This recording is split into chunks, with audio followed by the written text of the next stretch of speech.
Here's a joke that's been circulating the past few weeks in Ukraine. When the war is over, NATO will be asking to join Ukraine.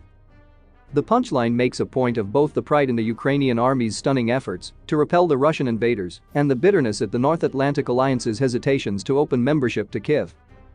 But the subtext goes even further, raising questions about where the entire system of international security will wind up after the war in Ukraine. Turn back 77 years, when Europe thought its final war was over. The military alliances created after World War II and the treaties signed on non-aggression, disarmament and non-nuclear status were designed to keep civilization from repeating the mistakes of the past that had led to perennial instability and tens of millions of violent deaths. On April 4, 1949, NATO was created with a mandate to promote democratic values and enable members to consult and cooperate on defense and security-related issues to solve problems, build trust, and, in the long run, prevent conflict. More pertinent were the alliance's powers when conflict cannot be prevented. If diplomatic efforts fail, NATO has the military power to undertake crisis management operations.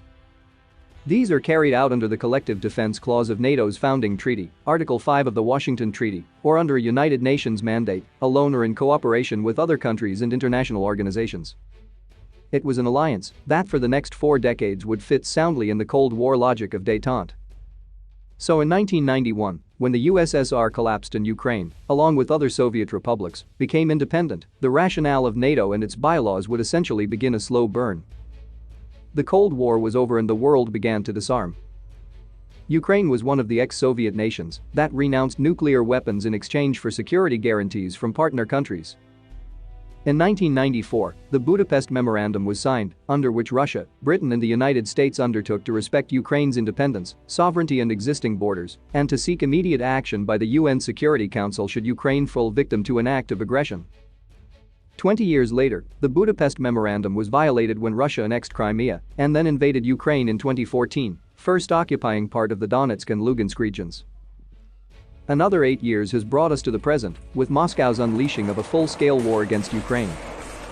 And this is where we see how outdated the old system of alliances really is.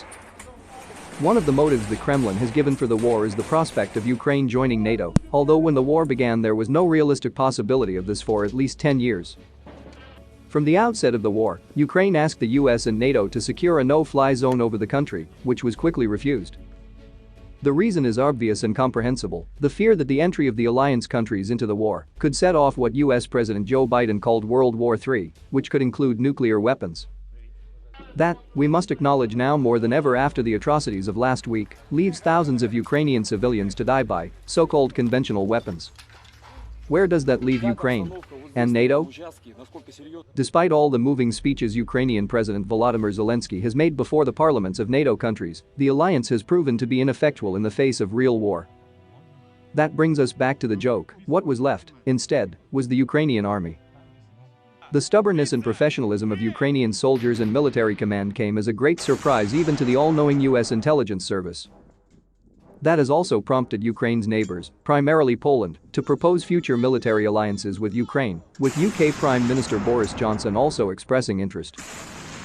It sounds like an antiquated idea, but is more relevant than ever. A professional army that wins on the battlefield is itself still a very important diplomatic argument in the 21st century. Yes, brute force is sometimes more important than bureaucratic formalities. Moreover, the other countries bordering Russia, especially those with territorial disputes with Putin, will be looking for reliable allies in case Moscow tries to settle these disputes by force. Is that NATO? No, the indispensable ally tomorrow increasingly looks to be Ukraine.